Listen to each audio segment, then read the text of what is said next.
Python का import system बहुत ही powerful mechanism है जो हमारे कोड को ऑर्गेनाइज और ऑप्टिमाइज करता है। आज हम समझेंगे पाइथन के मॉड्यूल और पैकेजेस कैसे काम करते हैं और उन्हें ऑप्टिमाइज कैसे किया जाता है फॉर बेटर परफॉर्मेंस। हम इस वीडियो में इंपोर्ट को डीपली समझेंगे और पुरानी चीजों से भी रिलेट करेंगे ताकि आपको इंटरनल वर्किंग की क्लियर अंडरस्टैंडिंग हो। चलिए गाइस, पाइथन के पिटारे को खोलते हैं। हेलो दोस्तों, तो कैसे आप सभी लोग? होप आप सभी ठीक होंगे।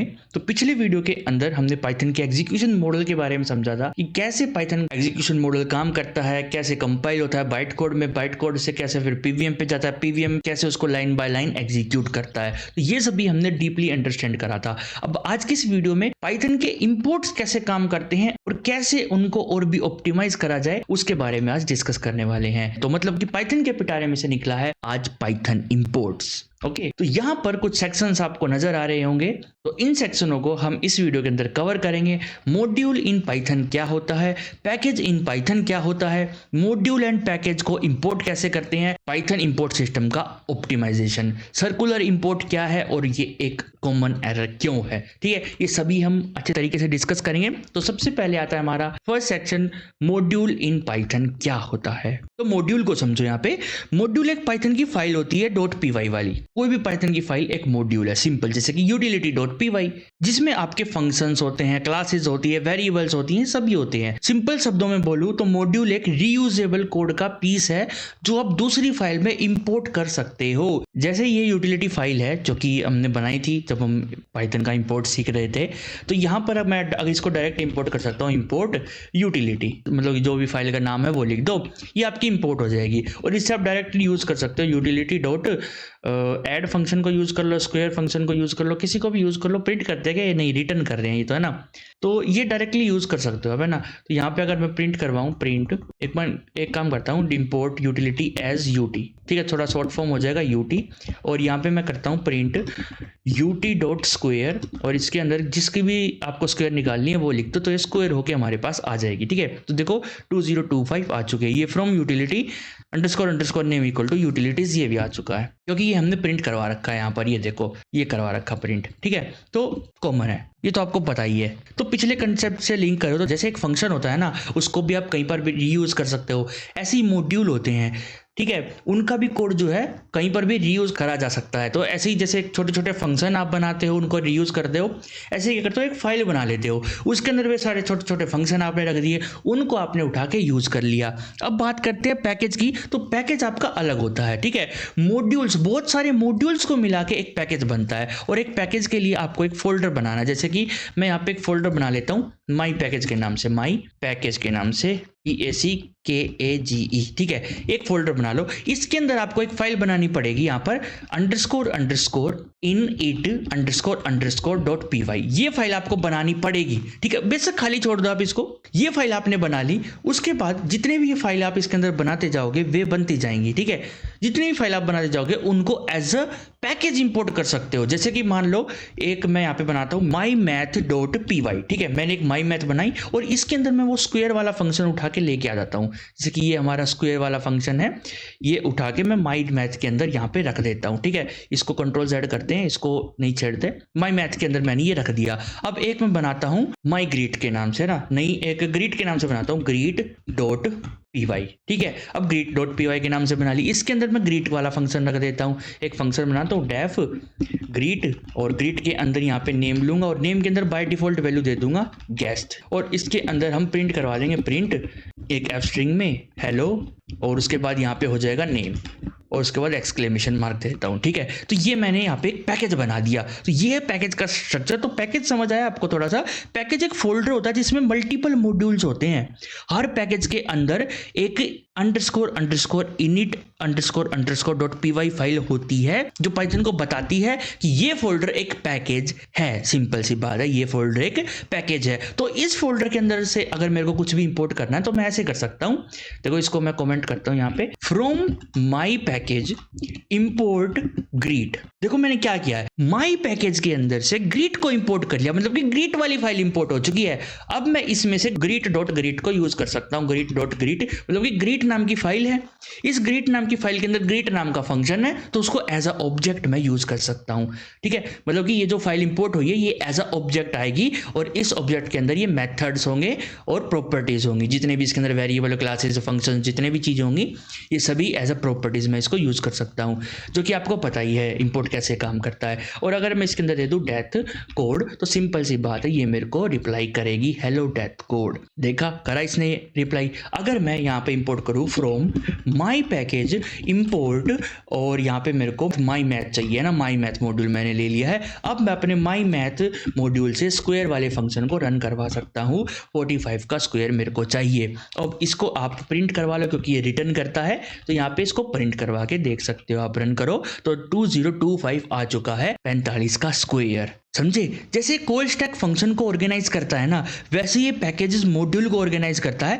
बड़े प्रोजेक्ट में मॉड्यूल को मैनेज करने के लिए कुछ ऐसी ही फाइल्स बनाई जाती हैं, जैसे कि उसके अंदर छोटे छोटे पैकेजेस बनाए जाते हैं, और उन पैकेजेस के अंदर ऐसे ऐसे छोटे छोटे मॉड्यूल्स बना के रख दिए जाते हैं। फिर फटाफट इंपोर्ट करो और यूज करो, इंपोर्ट करो और यूज करो। अगर आप डायरेक्ट इंपोर्ट करते हो माई पैकेज को, देखो तो क्या होने वाला है, यहाँ पे दिखाता हूँ।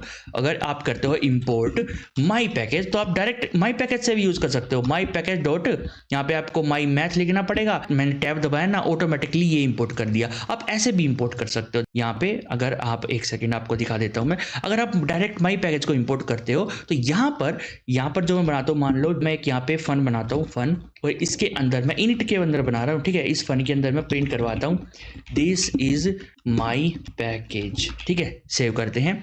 अब मैं माई पैकेज में से फन को रन कर सकता हूँ, माई पैकेज डॉट फन। ठीक है, तो जो माई पैकेज होगा ना, उसकी जितनी फाइल्स होंगी वो सारी होंगी अपनी इनिट फाइल के अंदर। ठीक है, समझे? तो मैंने फन रन करवा दिया। जैसे मैं इस फन को रन करवाऊंगा, दिस इज माई पैकेज लिखा गया। इसके अंदर से अगर मान लो आपको माई मैथ निकालना है, तो आप इस तरीके से निकाल सकते हो। अब मैंने माई मैथ को इंपोर्ट कर लिया है, तो अब डायरेक्टली आप इसको यूज कर सकते हो। कैसे? My package dot my math dot square, direct इस तरीके से आप यूज कर सकते हो। या फिर इसको लिख सकते हो एज mm। ठीक है, माई मैथ mm मैंने लिख दिया है। तो अब mm my package dot my math की तरह बिहेव करेगा। तो mm डॉट स्क्वायर अगर मैं लिखता हूं यहाँ पे, तो ये काम करेगा। 45 की स्क्वायर हमारी 2025 आ जानी चाहिए। ठीक है, इसको प्रिंट करवा के देख लेते हैं, प्रिंट, और यहाँ पर ये बहुत अच्छे तरीके से रन करने वाला है। 2025 आ चुका है। तो ये समझ आ रहा है अब आपको इंपोर्ट स्टेटमेंट कितनी तगड़ी तरीके से काम करती है पैकेज के अंदर। देखो, जितनी फाइल्स बनाते जाओगे उस फाइल को आप डॉट करके एक्सेस कर सकते हो, या फिर from my package import greet import math, या फिर डायरेक्ट इंपोर्ट माई पैकेज, और माई पैकेज की सारी चीजें आएंगी init.py से, जैसे कि ये मैंने आपको लाके दिखाया था। ठीक है, तो ये सभी आप कर सकते हो। ठीक है, अब बारी आती है थर्ड सेक्शन की, मॉड्यूल एंड पैकेज को इंपोर्ट कैसे करते हैं। अभी मैंने आपको बताया कि पाइथन पहले चेक करता है कि मॉड्यूल ऑलरेडी मेमोरी में है या नहीं, फिर उसके बाद अगर मेमोरी में नहीं है तो इंपोर्ट करता है। इंपोर्ट कैसे करता है वो देखते हैं। ठीक है, तो पहले मैंने आपको बताया था कि वो सबसे पहले करंट फोल्डर में चेक करता है। तो ठीक है, तो यहाँ पे मैं आपको लिस्ट बताता हूँ कि कितने फोल्डर में बारी बारी चेक करता है पाइथन। ठीक है, तो यहाँ पे कुछ लोकेशंस की लिस्ट है जहां जहां पर पाइथन चेक करेगा। तो सबसे पहले आता है आपका करंट फोल्डर, जो कि जिस फोल्डर में आपका ऑब्जेक्ट है वो फोल्डर आएगा। ठीक है, उसके बाद आता है आपका Python path folder, Python path, जहां पर आपकी पाइथन इंस्टॉल है। अगर वर्चुअल ENV में है तो वर्चुअल ENV में होगी। ठीक है, वहां पर देखेगा। उसके बाद आता है आपका स्टैंडर्ड लाइब्रेरी। ठीक है, स्टैंडर्ड लाइब्रेरी अगर कोई आपने इंस्टॉल कर रखी होगी। उसके बाद आपका आएगा यहाँ पे इंस्टॉल्ड थर्ड पार्टी लाइब्रेरीज। समझे? तो ये आपके कुछ लोकेशंस हैं, और ये लाइन वाइज ही फाइंड करता है, मतलब कि इंपोर्ट करने की कोशिश करता है। सबसे पहले उस फाइल को करंट फोल्डर में देखेगा, इस फोल्डर में मॉड्यूल को या फिर पैकेज को। हाँ जी, पैकेज को डायरेक्ट देखेगा। अगर पैकेज है तो फोल्डर के नाम से देखेगा, मॉड्यूल है तो फाइल के नाम से देखेगा। ठीक है, उसके बाद जहां पर पाइथन इंस्टॉल हो रहा है वहां, फिर जहां पर स्टैंडर्ड लाइब्रेरी रखी है वहां पे, और इंस्टॉल्ड थर्ड पार्टी लाइब्रेरीज फिर वहां पे देखेगा। जब आप पिप इंस्टॉल करते हो ना, जो फिर वहां पे जो थर्ड पार्टी लाइब्रेरी डलती है वहां पर देखेगा। समझ गए? लेकिन इन सभी जगह ढूंढने से पहले एक और जगह जहां पे पाइथन ढूंढता है, जो कि मैंने आपको बता दिया, मेमोरी में। अगर आपने एक बार इंपोर्ट यूज कर लिया, उसके बाद आप डायरेक्ट जब भी उसको एक्सेस करोगे तो मेमोरी से उठाएगा। अगर मेमोरी में है तो वो ऑलरेडी वहीं से उठाएगा, बाद में सर्च करेगा कहीं और से। समझे? जैसे मैंने यहाँ पे मान लो इंपोर्ट करा, import my package dot my pack as mm। अगर मैं यहाँ पे लिख दूँ import my package dot greet as g, तो ये मेमोरी से उठा लिया क्योंकि माई पैकेज ऑलरेडी लोडेड है मेमोरी के अंदर। समझे? और सेलेक्टिव इंपोर्ट तो मैंने आपको बता ही दिया, जैसे कि from my package import greet, लेकिन यहाँ से मैं डायरेक्ट ग्रीट को इंपोर्ट कर रहा हूँ, ये भी सेलेक्टिव ही है। सेलेक्टिव मतलब कि एक सिर्फ पूरे पैकेज में से मैंने एक ग्रीट फाइल उठाई है, लेकिन अगर मैं पूरे पैकेज में से सिर्फ इस ग्रीट फंक्शन को उठाना चाहूँ तो वो भी मैं उठा सकता हूँ। कैसे उठाऊंगा? देखो simple, from my package dot my math, चलो माई मैथ के स्क्वायर फंक्शन को उठाते हैं, इंपोर्ट स्क्वायर। सिर्फ और सिर्फ मैंने पूरे पैकेज में से सिर्फ एक ही फंक्शन को उठाया है। समझ आया? तो ये है सेलेक्टिव इंपोर्टिंग। समझे? अब आता है नेक्स्ट सेक्शन, सर्कुलर इंपोर्ट। अब सर्कुलर इंपोर्ट से आपको बचना है। हाँ जी, बचना है। सर्कुलर इंपोर्ट का मतलब है, मान लो यहाँ पर मैं एक मॉड्यूल बनाता हूँ, मॉड्यूल a.py, और एक और मॉड्यूल बनाता हूँ, मॉड्यूल b.py। ठीक है, यहाँ पे ये बना लिए मैंने a और b। अब मैंने क्या किया, मॉड्यूल a के अंदर मैंने इंपोर्ट कर दिया, इंपोर्ट मॉड्यूल b को। अब एक चीज बता दूं, इन फाइल्स को इंपोर्ट करने की कोशिश मत करना, क्योंकि इनका जो नाम है ना वो नंबर से शुरू है। अगर नंबर से नाम शुरू ना हो तो आप इंपोर्ट इनको भी कर सकते हो। यहाँ पे इनका नाम नंबर से शुरू है तो आप इनको डायरेक्ट इंपोर्ट नहीं कर पाओगे, वहां पे दिक्कत आएगी आपको। ठीक है, मान लो मैंने मॉड्यूल ए के अंदर इंपोर्ट कर दिया मॉड्यूल बी को, और मॉड्यूल बी के अंदर इंपोर्ट कर दिया मॉड्यूल ए को, मॉड्यूल ए। तो यहां पर ये हो गया सर्कुलर इंपोर्ट। जैसे ही मैंने मॉड्यूल ए को कहीं पर इंपोर्ट किया, मॉड्यूल ए मॉड्यूल बी को इंपोर्ट करेगा, मॉड्यूल बी मॉड्यूल ए को फिर से करेगा, फिर मॉड्यूल ए मॉड्यूल बी को अपने अंदर फिर से करेगा, फिर ये ऐसे चलती चली जाएगी इनफाइनाइटली। अगर मैं यहाँ पर इंपोर्ट कर देता हूँ इंपोर्ट मॉड्यूल ए और इसको रन कर देता हूँ तो ये इनफाइनाइट लूप में फंस जाएगा पूरा का पूरा प्रोग्राम। समझे? अब अगर आपको समझ नहीं आया, क्योंकि ये अभी इंपोर्ट ढंग से हुए नहीं ना, यहाँ पे अगर मैं लिखूँ डेफ ऐड और एक सिंपल सा छोटा सा फंक्शन मैंने ले लिया, पास कर दिया इसके अंदर। ठीक है, और इसके अंदर से मैं ले लेता हूँ डेफ माइनस, ठीक है, और एक छोटा सा फंक्शन इसके अंदर भी मैंने पास कर दिया। सेव करते हैं दोनों को और इसको रन करता हूं मैं। यहाँ पे मैं यूज करता हूँ मॉड्यूल ए डॉट ऐड, और ये मैंने किया है, और यहाँ पर मैं मॉड्यूल बी के माइनस को कॉल करूंगा इस तरीके से। तो अब देखना यहाँ पे क्या होगा, और यहाँ पे मैं मॉड्यूल ए के ऐड को कॉल करूंगा इस तरीके से। ठीक है, अब मैं अगर प्रोग्राम को चलाऊं, अब देखो यहाँ पे प्रॉब्लम क्या हुई, यहाँ पे ये हो गया सर्कुलर इंपोर्ट, इस वजह से ये एरर आया। देखो यहाँ पे लिखा हुआ है कि module A has no attribute add, कि भाई मॉड्यूल ए के पास कोई ऐड नाम का कुछ है ही नहीं। क्यों नहीं है पता है? यहाँ पर एरर क्यों आया पता है? मॉड्यूल ए पे गया ये इंपोर्ट करने के लिए, ए पे आया तो सीधा बी पे इंपोर्ट किया, तो पहले बी को इंपोर्ट करेगा, बी पे गया तो पहले ए को इंपोर्ट कर रहा है, ए पे गया तो बी को कर रहा है, बी पे गया तो ए को कर रहा है, ए पे गया तो बी को कर रहा है, बी पे गया तो ए को कर रहा है। तो इस वजह से ऐड नाम का मिला ही नहीं इसको, मिला ही नहीं इसको ये। समझे? इससे आपको बचना है। हाँ जी, सर्कुलर इंपोर्ट से बचना है तो क्या करो, पर्टिकुलर फंक्शन के अंदर या कंडीशन के अंदर इनको इंपोर्ट करो। ठीक है, लोकली इंपोर्ट करो या फिर लेजी इंपोर्ट करो।